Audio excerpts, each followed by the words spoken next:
sintonia, troca de experiências e um bate-papo descontraído sobre o espiritismo na sua manhã. Deusa Nogueira explica a mediunidade no nosso dia a dia. Começa agora, na sua Rádio Rio de Janeiro, o programa Conversando sobre Mediunidade. Queridos amigos ouvintes da Rádio Rio de Janeiro, meu nome é Deusa Nogueira, estamos nós conversando sobre a mediunidade. E vamos dar continuidade ao belíssimo e utilíssimo texto de Denis, na obra No Invisível, quando ele nos traz as condições de experimentação. É o capítulo 9.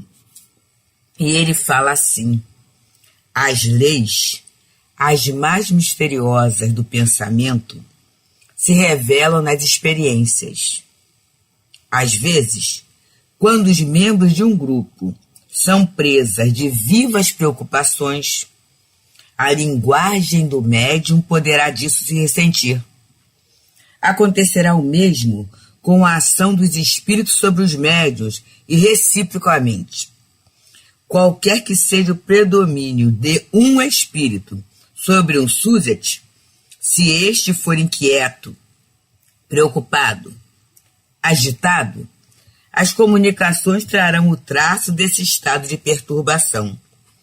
As inteligências que se manifestam, quando são pouco adiantadas, podem também sofrer a influência dos assistentes. E aqui é algo muito interessante, quando ele nos fala o que a gente tem trabalhado ao longo desse tempo, não é, meus amigos? A influência do pensamento, a influência do médium, a influência dos assistentes, o caráter do médium.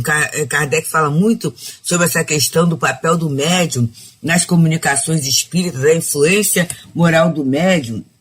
Então ele coloca, né, na verdade, o objetivo, as preocupações de um grupo. Porque a gente tem que parar e tem que pensar, né? O trabalho mediúnico está sendo feito para quê? Para atender a inquietações, para atender a dores, vamos dizer assim, o aspecto consolador, para fazer uma amostragem, uma experiência. Qual é o objetivo? E esse objetivo, esse pensamento dominante, ele vai interferir nessa questão magnética e até na própria questão do espírito que se manifesta. Ele fala aqui, as inteligências que se manifestam, quando são pouco adiantadas, podem também sofrer a influência dos assistentes. E as muito adiantadas sofrem? Bem, na verdade, as muito adiantadas não sofrem essa má influência, mas muitas vezes elas se veem impossibilitadas de passar a mensagem, já que não há uma sintonia de objetivos, já que há uma grande resistência. Essa grande resistência vem de ideias preconcebidas, de sentimentos divergentes dentro do grupo, de não união de vistas, de propósitos, de objetivos. A falta de conhecimento também é algo muito sério, porque é essa falta de conhecimento que vai dificultar muitas vezes a nossa convivência. A falta de uma ambiência de caridade, de bondade, de gentileza, de busca de elevação, tudo isso, meus irmãos, vai interferir no sucesso da tarefa mediúnica. Então a gente tem que estar assim, com muito cuidado, né? E ele diz aqui que é nessa experiência que fica bem clara a ação do pensamento. Continua Denis, de uma maneira geral, uma reciprocidade de influências entre o meio terrestre e as entidades invisíveis, que é preciso levar em conta na análise dos fenômenos. Porém, o espírito elevado, pela sua própria superioridade, pelas forças das quais dispõe, escapa a essas influências, domina-as, regula-as e se afirma como autoridade que não deixa espaço para nenhuma dúvida. É por isso que é preciso procurar, acima de tudo, a intervenção das almas superiores e facilitá-la, colocando-nos nas condições que elas nos impõem e sem as quais não podemos atrair para nós senão espíritos medíocres, pouco capazes de nos servir de guias e de traduzir fielmente os elevados ensinamentos do espaço. Então, ele fala da gente buscar a intervenção das almas superiores e facilitá-la. Os companheiros hão de lembrar, e é gravado, quando a gente falou das leis da comunicação espírita, em que Denis fala que a gente deveria buscar a intervenção de um bom guia que se interessasse por nós. Mas como é essa busca, gente? Vamos pensar um pouquinho. Essa busca vem através de um conhecimento. Porque como é que eu vou saber se o outro é bom e se o outro é guia? É pelo nome? É pelo aspecto exterior? Não é por isso, né? Então é por isso que nossas casas têm um histórico. Como é que aquele espírito apareceu? Quais foram os sinais, os indícios de que ele é realmente um espírito dedicado ao bem? Essas credenciais, vamos dizer assim, para levar essa busca, essa entrega, essa confiança. Mas aí ele fala que a gente tem que procurar essa intervenção das almas superiores. E a gente busca, né, através desse conhecimento. Então eu sei, por exemplo, que o doutor Adolfo Bezerra de Menezes é uma alma superior. Mas como é que eu vou facilitar, e ele fala que facilitar essa intervenção? Meus queridos, é através da retidão dos objetivos. Vai ser um pouco difícil, vai ser muito difícil, eu suplicar a intervenção de Dr. Adolfo Bezerra de Menezes, tendo o coração centralizado no mal, na inveja, na disputa, na notoriedade. Vamos lembrar que o Dr. Bezerra sempre fala, o irmão, o servo, o mínimo de todos, o irmão menor. Então o espírito que já trabalhou no seu coração já adquiriu essa virtude dessa simplicidade, dessa humildade. Então como é que ele vai se sentir num ambiente de honraria, num ambiente em que a questão material sobrepuja os objetivos nobres?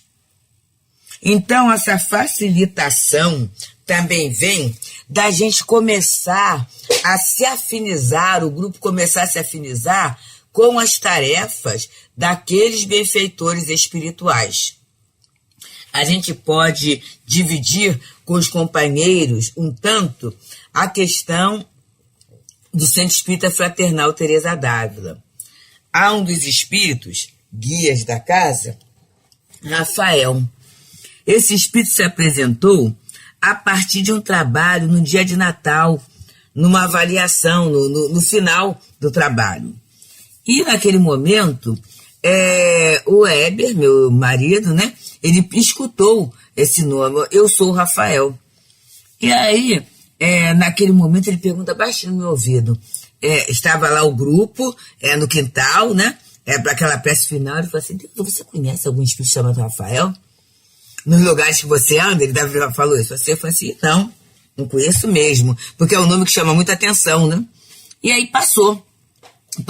Na verdade, ele não falou mais nada sobre isso, nem eu também, porque era um fato desconhecido. Ele só falou assim, porque surgiu um espírito, falou assim, eu sou o Rafael, até falou assim, pode ser algum espírito que acompanhou o trabalho, né? E achei até o nome jovem, algum jovem, e passou por ali mesmo. Bem.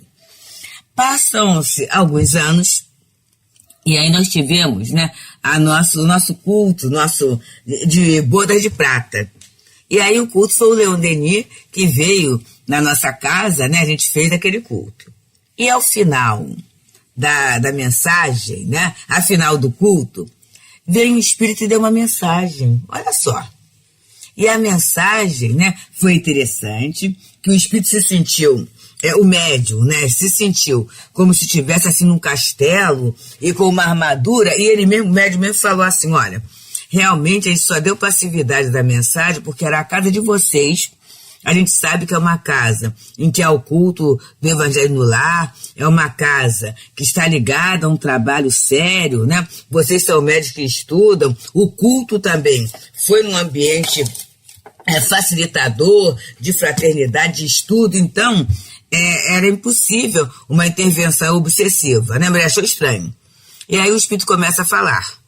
O espírito começa a falar que desde o século IX ao século X o grupo já vinha junto e que a função do casal, quer dizer, no caso eu e Heber, né, seria reunir esse grupo. E ele foi falando, e no final ele falou assim: eu sou o Rafael. Aí o Heber até hoje falou assim: agora eu entendi que era. Observe, anos depois, não houve nenhum comentário, foi uma coisa ao pé do ouvido. Eu não comentei com ninguém, nem ele também, e ficou no passado, porque foi um fato irrelevante naquele momento. Anos depois veio ouvir. E aí a gente foi entendendo a posição desse guia, desse espírito agregador. Passa um tempo. E naquele momento, uma companheira aqui da casa e tudo, ela vai, aqui da casa daí do Centro Espírita André Luiz, né? Ela vai numa excursão lá em Uberaba, tudo isso, e ela vê um determinado livro. E naquele momento, ela fala assim: é aniversário da deusa. Mas é difícil dar livro, aliás, é difícil mesmo, né? Porque a gente costuma ter os livros que a gente gosta, que a gente tem e tudo. É muito difícil dar um livro para ela, mas aquele livro estava sendo lançado. E foi muito interessante que ela falou assim: então está sendo lançado, com certeza ela não tem. E ela comprou o livro. Era um livro em que era do doutor, olha, 2 espíritos, doutor Inácio Ferreira e Rafael, e que eles usaram 2 médios diferentes em 2 cidades diferentes, um em Uberaba e outro em São Paulo. E aí veio para todos nós a história do espírito Rafael, que é um espírito que trabalha com essa área das obsessões, dessas perturbações mentais, inclusive analisando, olha só, um passado reencarnatório. Lembra que quando ele veio a primeira vez ele falou que o grupo vinha desde o século IX ao século X? E aí a gente foi entendendo um tanto, né? Essa aproximação. Mais alguma coisa a gente tem? Não. E aí eu lembro até da nossa querida Darcizinha, Darcy Neves, quando veio, falou assim: não precisa saber mais. Vocês só sabem que é um espírito, é um guia da casa, já sabe a especificidade do trabalho dele. E é claro que o espírito vai fazendo essa tarefa. Aí facilitou? Facilitou. A gente, o primeiro trabalho assim, mediúnico da casa, assim, mais direto, foi esse trabalho da irradiação, que nesse período da pandemia passou a ser diário, a partir de uma caixinha de prece que a gente fez virtual, e a gente diariamente imprime os nomes, coloca na caixinha e tem um horário das leituras e das vibrações para esses números. E a gente sabe da quantidade de companheiros que se afinizaram a esse espírito em função de saber a especificidade do trabalho. Então isso facilita a gente saber que espírito é responsável por que área da casa. Bem, queridos, então estamos nós aqui no programa conversando sobre a mediunidade. Estamos no estudo do capítulo 9, Condições de Experimentação da obra No Invisível, e nesse momento de Leon Denis. Nesse momento nós estamos falando sobre a questão do pensamento, da questão de se evocar o espírito e facilitar a sua atuação. Poderemos trazer também a experiência do Centro Espírita Leon Denis. Naquele momento em que estão os companheiros reunidos no estudo, na casa da Dona Glória, que era a mãe da nossa querida irmã Aparecida Monteiro, e aí estava lá o grupo estudando, e de repente aparece um espírito. E esse espírito diz, né, que ele jamais pensou em encontrar no subúrbio do Rio de Janeiro, do Brasil, um grupo que estudasse tanto a doutrina espírita. E era Leon Denis. E foi muito interessante que na hora de dar nome ao centro, né, várias sugestões, a gente tem até isso gravado, né? Paz e amor, amor e caridade, vários nomes. E aí, no final, ele falou assim: por que não dar o nome de Leon Denis? Já que foi esse espírito que se apresentou. Então, Leon Denis, como patrono da casa, né, ele não pediu para ser, não. Observa só o trabalho que foi. Jesus deu na mão dele essa tarefa. E aí a gente tem por especificidades.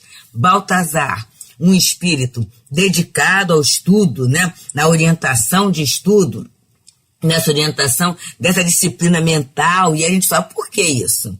Porque ele trabalhou na Indochina, naquela questão da disciplina mental, com grupos pequenos, tudo isso. Então, é esse companheiro central no estudo.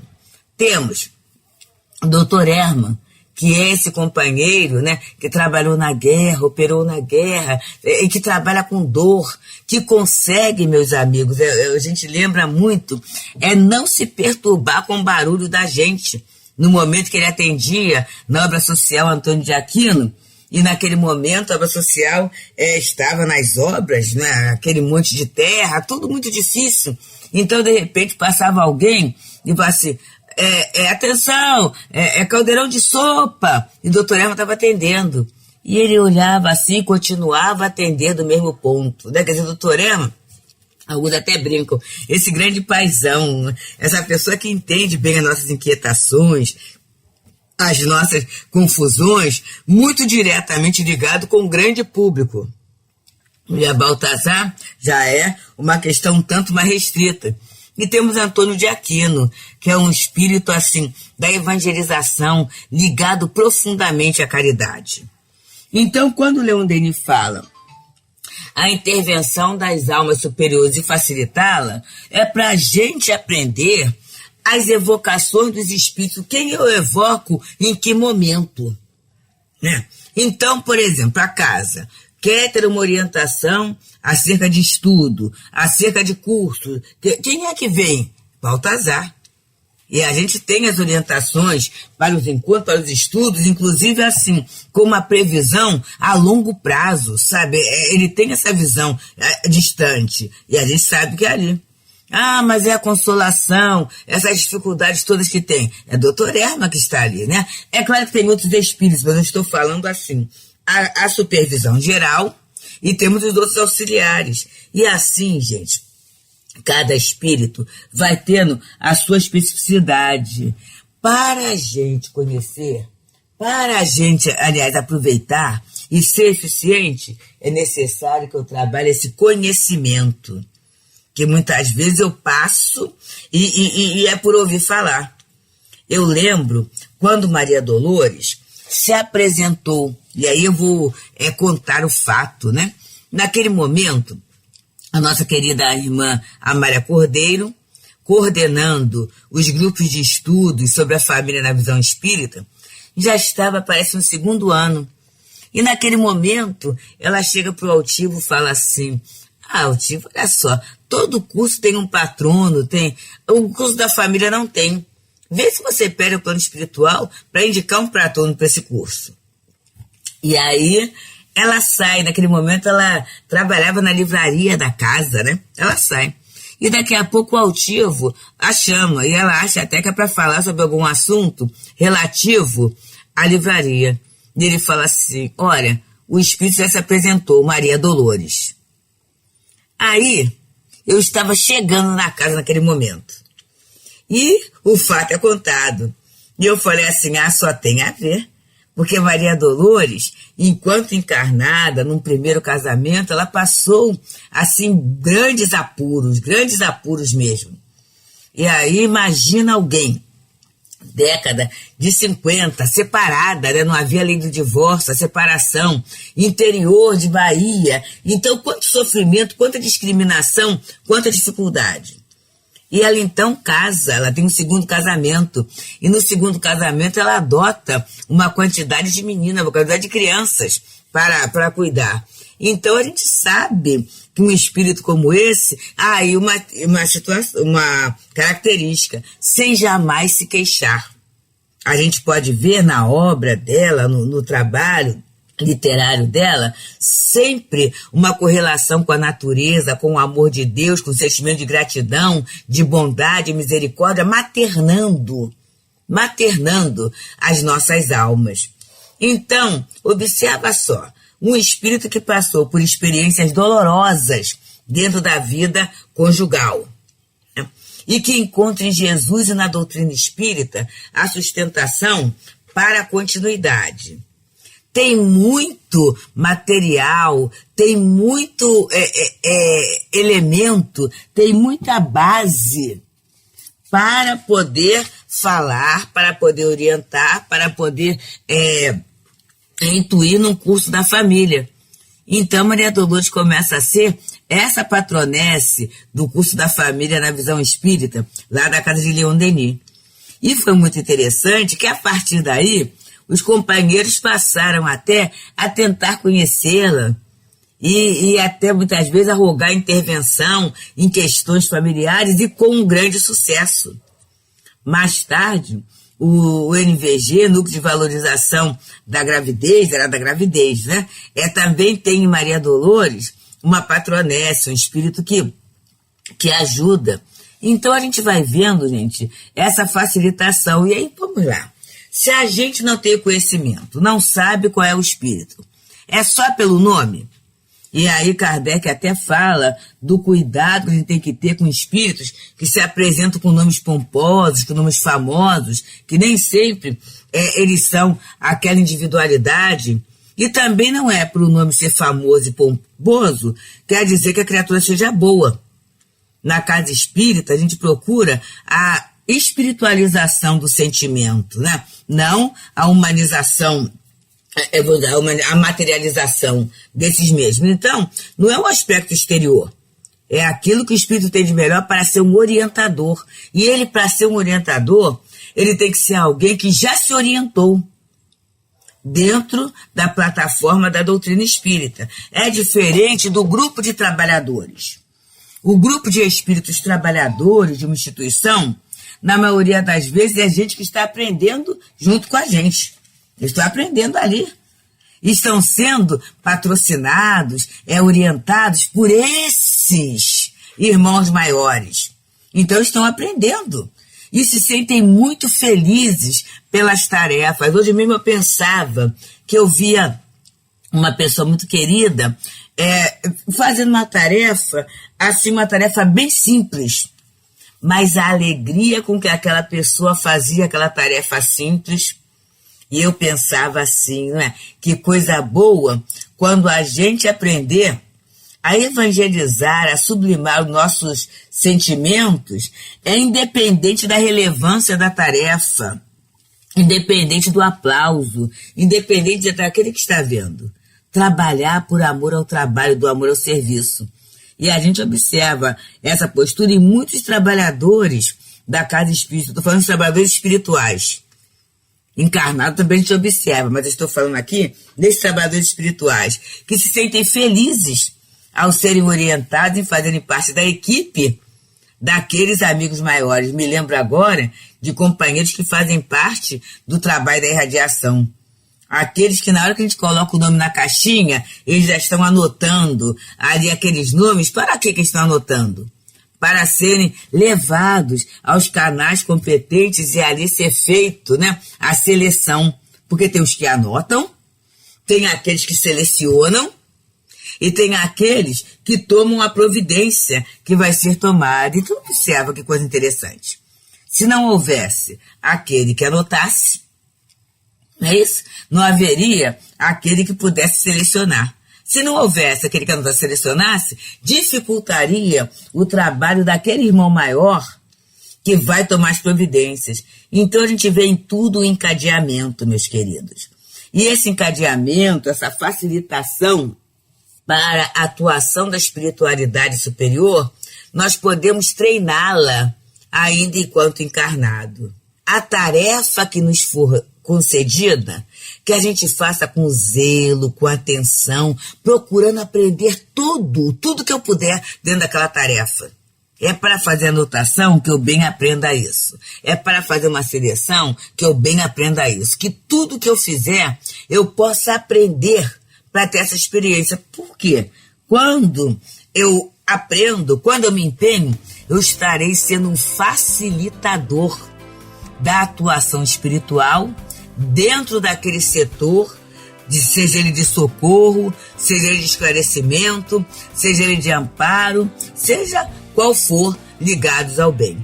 Então, queridos, que a gente se sinta muito feliz de ser aquele colaborador de Jesus, onde nós estivermos.